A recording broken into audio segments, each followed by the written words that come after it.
Hello dear students, আশা করি তোমরা সবাই ভালো আছো এবং সুস্থ আছো।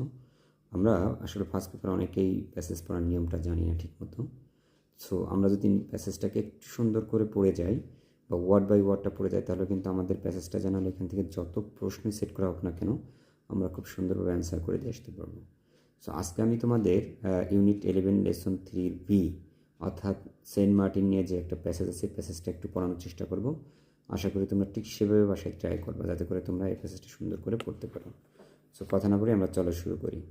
লেখা আছে the island of Saint Martin. Saint মার্টিনের যে দ্বীপটি ইজ হয় দ্য অনলি কোরাল, একমাত্র প্রবাল আইল্যান্ড দ্বীপ ইন বাংলাদেশে লোকেটেড, যেটি অবস্থিত ইন দ্য নর্থ ইস্টার্ন অর্থাৎ উত্তর পূর্ব অঞ্চলে পার্ট অংশ অফ বে অফ বেঙ্গল অর্থাৎ সে বঙ্গোপসাগরের।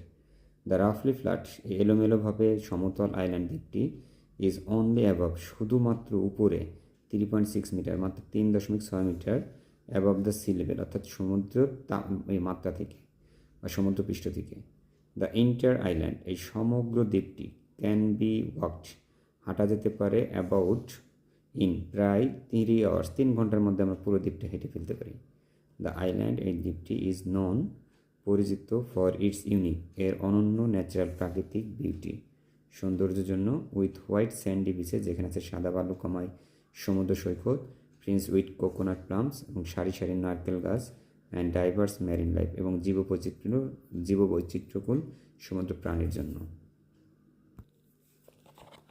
ডিউ টু এক্সপানশন অর্থাৎ বৃদ্ধির কারণে, সম্প্রসারণের কারণে, অফ আনরেগুলেটেড ট্যুরিজম, অনিয়ন্ত্রিত যে ভ্রমণ, দ্য আইল্যান্ড, এই দ্বীপটি ইজ ফেসিং, সম্মুখীন হচ্ছে, ইনক্রিজিং ইরিজন, ক্রমবর্ধমান ভাঙন, কন্টামিনেটেড অফ সারফেস, ভূপৃষ্ঠের দূষিতকরণ, অ্যান্ড গ্রাউন্ড ওয়াটার, এবং এই যে ভূপৃষ্ঠের যে পানি এটার দূষণ, উইল্ড লাইফ ডিসপ্লেসমেন্ট, যে বন্যকুল বৈচিত্র্যের যে স্থানান্তর হয়ে যাওয়া, অ্যান্ড লস অফ ডাইভার্সিটি, এবং জীববৈচিত্র্যগুলোর হারানো।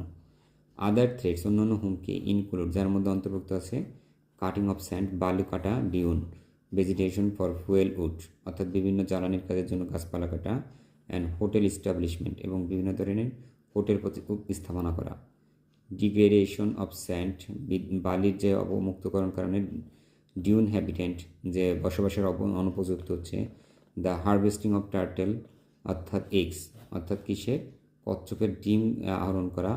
ইনডিসক্রিমিনেট, অনিয়ন্ত্রিত এক্সপ্লয়টেশন, শোষণ অফ ক্রুয়াল রিসোর্স, এই প্রবাল সম্পত্তির ইত্যাদি। টু অ্যাড্রেস দিস, এই সমস্যার সম্মুখীন হয়ে বা পরিচালনা করে, the government, Sarkar, has declare, ঘোষণা করেছে, সাম এরিয়াস, কিছু অঞ্চলকে, অফ দ্য আইল্যান্ড, এই দ্বীপের, অ্যাজ ইকোলজিক্যালি, বাস্তু সংস্থানগতভাবে ক্রিটিক্যাল এরিয়া, একটি সংকীর্ণপূর্ণ অঞ্চল হিসেবে, ঝুঁকিপূর্ণ অঞ্চল হিসেবে। প্রোহিবিটিং, যেখানে নিষেধ করা হয়েছে। আনঅথরাইজড অর্থাৎ অনুমোদনহীনভাবে কনস্ট্রাকশন, নির্মাণ কাজ দেয় সেখানে। ক্রিটিসিজম অফ ইকোট্যুরিজম, অর্থাৎ ক্রিটিসিজম হচ্ছে সমালোচনা অফ ইকোট্যুরিজম অর্থাৎ এই পরিবেশ বান্ধব ভ্রমণের। ডিসপাইট দ্য পপুলারিটি, জনপ্রিয়তা বৃদ্ধি সত্ত্বেও, অফ ইকোট্যুরিজম, এই পরিবেশ বান্ধব ভ্রমণের, দ্য অ্যাবভ মেনশন, যা উপরে উল্লেখ করা হয়েছে। এক্সাম্পল সাজেস্ট, এই উদাহরণগুলো আমাদের পরামর্শ দেয়। দেয়ার আর, সেখানে আছে সেভারাল ক্রিটিসিজম, কিছু সমালোচনা, অফ ইকোট্যুরিজম, এই পরিবেশ বান্ধব ভ্রমণের, অ্যাজ ওয়েল এছাড়াও। ইনক্রিজ ট্যুরিজম, এই দ্রুত এই যে বৃদ্ধি ভ্রমণের। টু সেন্সিটিভ এরিয়াস, কিছু সংবেদনশীল এলাকায়, উইদাউট প্রপার প্ল্যানিং, উপযুক্ত পরিকল্পনা ছাড়া, অ্যান্ড ম্যানেজমেন্ট, ব্যবস্থাপনা ছাড়া, ক্যান অ্যাকচুয়ালি হার্ম, যা মূলত পারে ক্ষতি করতে, দ্য ইকোসিস্টেম, বাস্তু সংস্থানগত এই যে পদ্ধতিকে।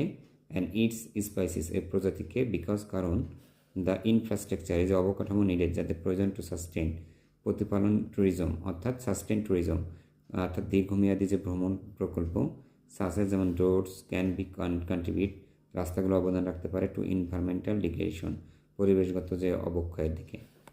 ইকো ট্যুরিজম, এই যে বাস্তু সংস্থান যে ভ্রমণ, ইজ অলসো সেট, এটা আরও বলা হয় থাকে বাই ক্রিটিক্স, সমালোচক দ্বারা, to have a negative impact, এর একটি খারাপ প্রভাব থাকবে, অন লোকাল কমিউনিটিস, স্থানীয় সম্প্রদায়ের উপরে, বিকজ, কারণ, the arrival of foreign visitors, বিদেশি ভ্রমণকারীদের আগমন, অ্যান্ড ওয়েলথ, সম্পত্তি, ক্যান শিফট, পরিবর্তন করতে পারে, স্থানান্তর করতে পারে, পলিটিক্যাল, রাজনৈতিক, অ্যান্ড ইকোনমিক, অর্থনৈতিক কন্ডিশন, অবস্থার, অফ দ্য এরিয়া, অঞ্চলে।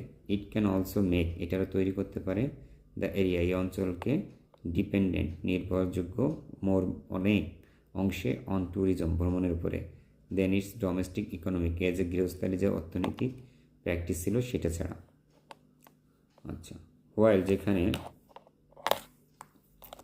যেখানে ইকো ট্যুরিজম অর্থাৎ এই বাস্তুসংস্থান ভ্রমণ বিকামস হয়েছে পপুলার জনপ্রিয়, উই মাস্ট আমাদের অবশ্যই হবার যাই হোক, রিমেইন থাকতে হবে কোষার সতর্ক অ্যাবাউট ইটস অ্যাভার্স এর প্রতিকূলতার বিষয় সম্পর্কে, ইফেক্টস প্রভাব সম্পর্কে আর কি, অ্যান্ড ডু আওয়ার বেস্ট এবং আমাদের সর্বোচ্চটা করতে হবে টু প্রোটেক্ট নিয়ন্ত্রণ করতে দ্য এনভায়রনমেন্ট এখানকার পরিবেশ অ্যান্ড ইকোসিস্টেম বাস্তু সংস্থানকে।